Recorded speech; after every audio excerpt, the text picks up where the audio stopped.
Bienvenue dans ce nouveau numéro de l'invité du jour. Alors, c'est un numéro gourmet, mais surtout gourmand, avec le chef Ella que je reçois pour vous. C'est un chef formé au Gabon. Et oui, nous savons faire de très belles choses chez nous et il n'est pas venu les bras ballants. Vous le constaterez. Bienvenue sur notre plateau. Merci déjà pour l'invitation. Merci à Gabon 24. Je vous en prie. Alors, chef Merlin, vous avez 17 ans d'expérience, détenteur de plusieurs prix à l'international. Oui. Pourquoi vous avez choisi de porter à ébullition la cuisine gabonaise? Alors, tout part déjà d'un constat fait au niveau du Gabon. Le Gabon est très peu représenté à l'étranger dans l'art culinaire. Un peu. Donc, je me suis dit, en tant qu'acteur de cette profession, en tant que chef dans le domaine, pourquoi ne pas promouvoir ce que j'aime faire? Pourquoi ne pas promouvoir la cuisine gabonaise au-delà de frontières? D'où je me suis impliqué vraiment corps et âme pour pouvoir valoriser la cuisine gabonaise à travers le monde. En tout cas, vous vous impliquez énormément. Mais petite question avant ça, comment est-ce que vous arrivez à la cuisine? Comment naît cet amour pour la cuisine? Bon, alors, c'est une question quand même que j'ai souvent du mal à répondre parce que c'est un retour qui, vraiment, c'est depuis l'enfance. Et ça n'a pas bien commencé au départ. En fait, j'ai fini par aimer la cuisine. Au début, c'était d'abord une contrainte, mais qui est devenue ma passion par la suite, en fait. Une contrainte, expliquez-nous. Oui. On est du genre, vous savez, nous, on est très fouineurs chez nous. Alors, dites-nous. Oui, bon, on va dire tout simplement que la cuisine, je faisais ça déjà, vraiment depuis l'âge de 11 ans.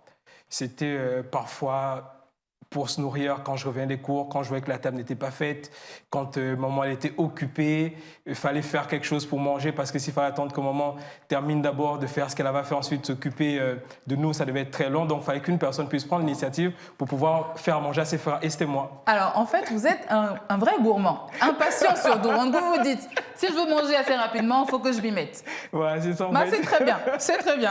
Alors, vous êtes président fondateur de l'Association des cuisiniers gabonais, représentant du Gabon à l'Union africaine des cuisiniers également, ambassadeur culinaire de la zone CEMAC, c'est tellement de casquettes. Dites-nous, la cuisine gabonaise a déjà sa place dans le concert culinaire mondial?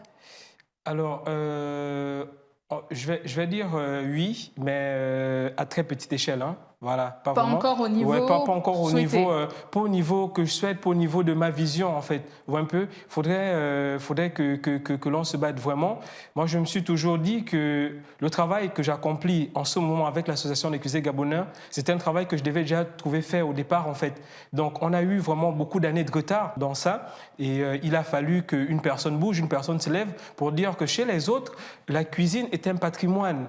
Un peu, la cuisine, c'est quelque chose, c'est de l'art en fait. La cuisine, c'est quelque chose qui emmène des visiteurs dans un pays. Les gens peuvent se déplacer.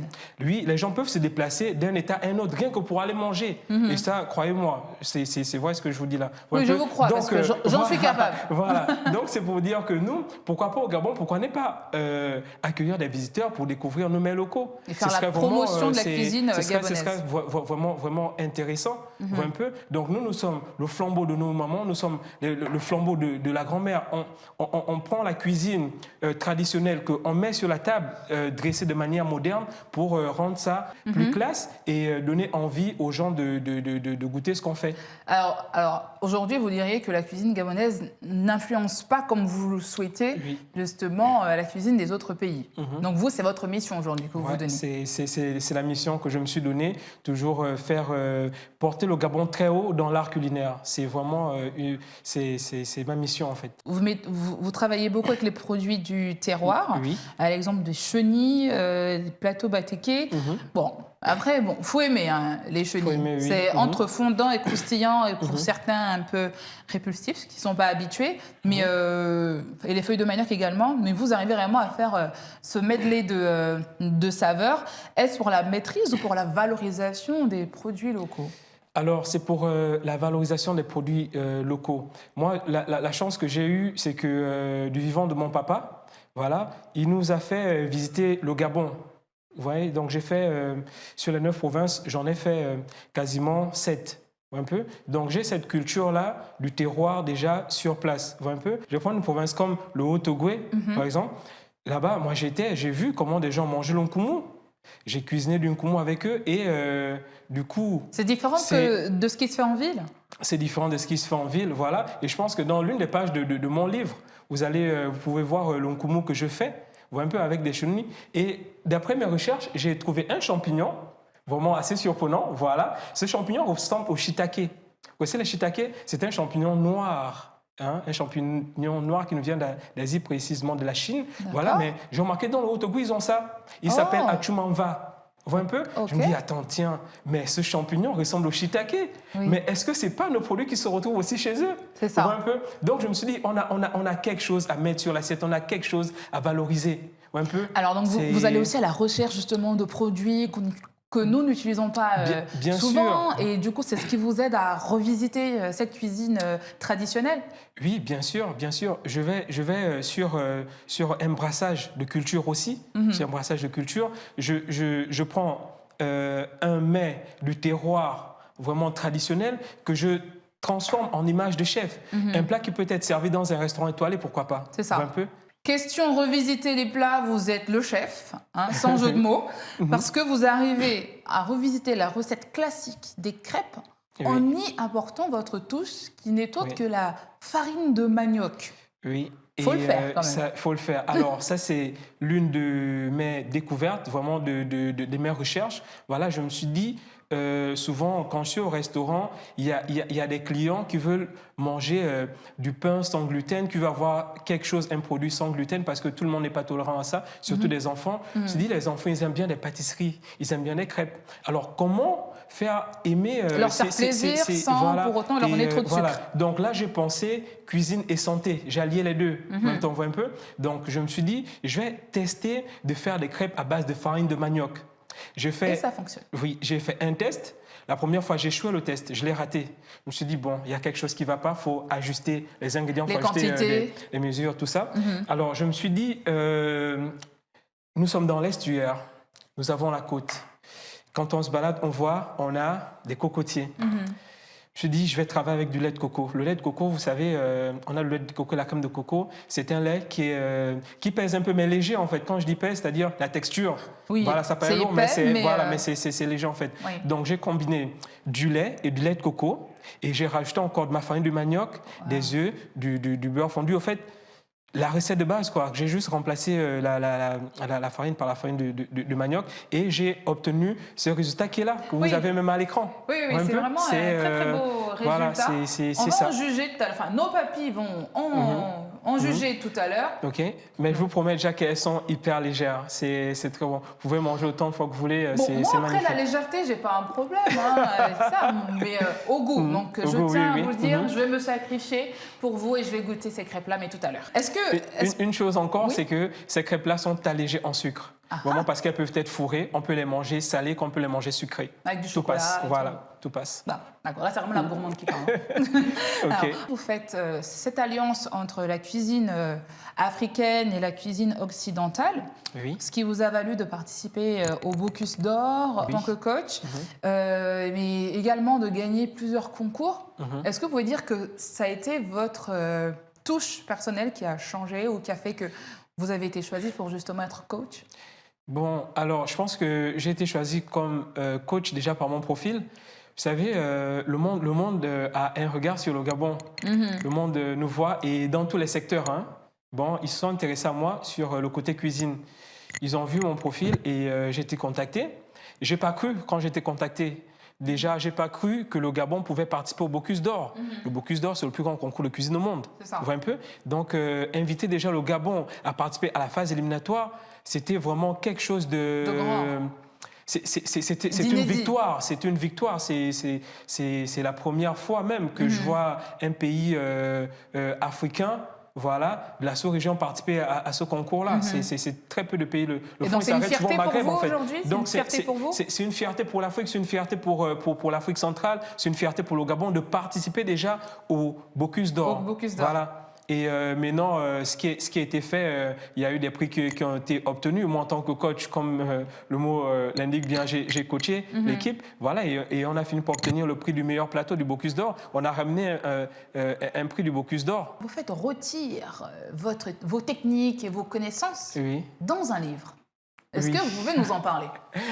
Alors, un beau jeu de mots, ça, rôtir vos techniques. Non, bien sûr, je comprends. alors j'ai, depuis des années, je suis sur le livre Cuisine du Gabon. Voilà. Apparemment, c'est un livre qui m'a pris beaucoup de temps pour l'élaborer. Parce que en même temps, je fais la recette, j'écris les recettes, voilà, qui se font filmer, et c'est quelque chose qui prend du temps. Vraiment, je respecte vraiment ceux qui font des ouvrages, alors, parce que c'est long. C'est long, voilà. Je vais en venir, parce que moi, ce bouquin-là, quand je commençais à l'écrire, il y a des jours où je peux commencer le travail à 9h et terminer à 3h du matin. Et là, pour 3 recettes seulement. Vous voyez un peu? Donc, c'est long, et je suis fier de moi parce que je me dis, ma mission continue aussi dans cet outil-là. En fait, pour moi, ce livre, c'est un outil, en fait, je veux qu'il soit appris aussi dans des écoles gabonaises, comment cuisiner la nourriture gabonaise. Quel est votre regard sur la cuisine au Gabon? Il est positif, vraiment très positif. On a des chefs qui se lèvent, voilà. Et il y a qui se démarquent des autres. Qui se démarquent. On a aussi les membres de la diaspora aussi qui bougent aussi, vraiment, chapeau aussi à eux. Donc, la cuisine gabonaise, elle se porte très bien. Elle est en train de monter. Elle se porte très bien. Et moi, je suis fier. Je pense qu'on a fait un pas, on continue, quoi. Est-ce qu'il y a un produit de chez nous que vous aimez particulièrement utiliser dans votre cuisine? Moi, j'aime bien travailler avec la patate douce. D'accord. Voilà, côté féculent, j'aime bien travailler avec la patate douce. Et comment est-ce que vous la travaillez? Je la travaille en gratin. En gratin, c'est très bon. J'aime bien ça, comme ça nous change un peu du gratin de pommes de terre, du gratin dauphinois, voilà, un gratin de patates douces. C'est doux, c'est très bon. Il y a ce petit côté sucré vraiment subtil qui vient au palais, c'est vraiment très, très bien. Voilà. Alors là, vous nous partagez une petite astuce, mais on va aller plus loin. Il y a des femmes qui nous regardent, il y a des amateurs, des amoureux de cuisine également. Est-ce que vous pouvez nous partager une petite astuce comme ça, entre vous et nous, Gabon 24? Il faudrait d'abord que j'ai un produit. Au moins, bon, allez, on reste sur la patate douce. Si vous avez une astuce. Voilà, ok. Sur la patate douce, vous pouvez faire ce qu'on appelle une purée de patate douce. Une purée de patate douce. Donc, vous avez votre patate douce, vous la faites bouillir, vous ajoutez une pincée de curcuma, ça va renforcer le jaune de la patate douce. Donc, il vous faudra trancher ça avec de la crème fraîche et du lait, une noix de beurre, vous salez, vous poivrez, et vous ajoutez, ici au Gabon, on a une épice que j'aime bien, ça s'appelle les 4 faces. Voilà, vous prenez les 4 faces là, vous râpez ça dessus, ça nous remplace la muscade en fait. Okay. Et c'est délicieux, c'est bon. Bon, c'est une recette à tester. Voilà. Vous nous apportez un plat de crêpes revisité avec la farine de manioc. Est-ce que quel est votre sentiment par rapport à ce plat que vous nous emmenez aujourd'hui? Alors, mon sentiment est que c'est quelque chose, un sentiment de joie déjà, voilà, très très positif. Parce que quand on voit sur le visuel, quand on regarde la crêpe, on pense à une crêpe classique en fait. Oui. Vraiment, la texture c'est pareil, elle est vraiment pareille.